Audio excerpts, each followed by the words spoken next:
تحیات میں شہادت کی انگلی سے اشارہ کرنے کے بعد کس کیفیت میں رکھا جائے؟ کیا مٹھی باندھ کر رکھنی چاہیے یا مٹھی کھول کر عام حالت میں رکھنی چاہیے؟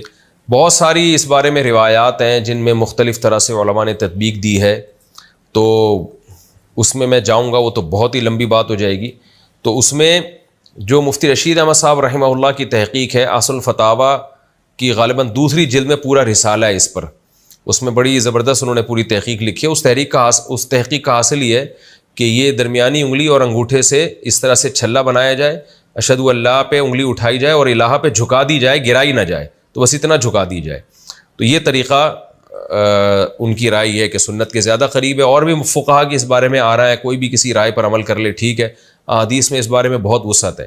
لیکن یہ جو ہمارے یہاں بعض حضرات نے شروع کر دیا اس طرح سے انگلی ہلاتے ہیں، یہ ہمیں کسی حدیث میں نہیں ملتا۔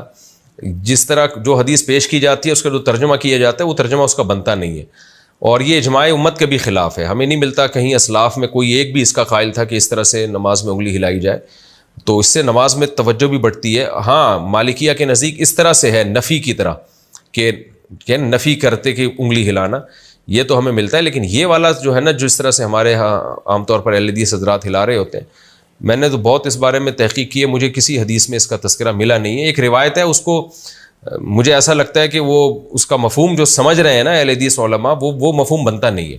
لیکن بہرحال اس میں مقصد اہل حدیث پہ طنز کرنا نہیں ہے، بتانا یہ کہ یہ کہیں بھی ثابت نہیں ہے۔ یہ جو کیفیت ہے نا، ہمیں اسلاف میں تو ملتا ہی نہیں ہے اس کا کہیں بھی کہ اس طرح سے انگلی ہلائی جائے، اور نماز میں اس پہ تشویش بھی بہت ہوتی ہے، کوئی ہلا رہا ہو آدمی کو تھوڑی الجھن ہوتی ہے۔ لیکن بہرحال یہ چھوٹے چھوٹے مسائل ہیں، ان پہ لڑنا طنز کرنا ٹھیک نہیں ہے۔ تو اگر کوئی ہلا بھی رہا ہے تو ہلانے دیں اس کو، اس کے ہلانے سے اتنا نماز میں خلل نہیں ہوتا جتنا آپ جب آپس میں بحث کریں گے اور پھر ان چھوٹی چھوٹی چیزوں پہ مناظرے بازی اور پھر چیلنج بازیاں، اس سے جو امت میں نا اتفاقی پیدا ہوگی وہ زیادہ خطرناک ہے۔ تو کوئی اس طرح رائے پر عمل کر رہا ہے تو کرنے دیں اس کو، آپ نہ عمل کریں، آپ وہی کریں جو ائمہ اربعہ کا مذہب ہے، جو قرآن و سنت کو آج کے لوگوں سے زیادہ سمجھتے تھے، اور اس پر بہت ساری احادیث بھی ہیں۔ وقت ملا تو انشاءاللہ میں اس پر پورے ریفرنس کے ساتھ احادیث کوٹ کروں گا اور پوری ڈیٹیل کے ساتھ انشاءاللہ میں اس کا مسئلہ بیان کروں گا۔ ابھی تو فی الحال یہ ہے کہ کسی نے دلائل دیکھنے ہو تو مفتی رشید احمد صاحب رحمہ اللہ کا بڑا زبردست رسالہ ہے اصل الفتاوی میں، وہ دیکھ سکتے ہیں۔ اس میں جو ان کی تحقیق ہے وہ یہ کہ چھلا بنا کے نا انگلی اٹھائی جائے اور پھر اللہ پہ گرا دی جائے، جھکا دی جائے، گرائی نہ جائے، بس ایسے رکھی جائے۔ تو یہ بھی ایک رائے ہے۔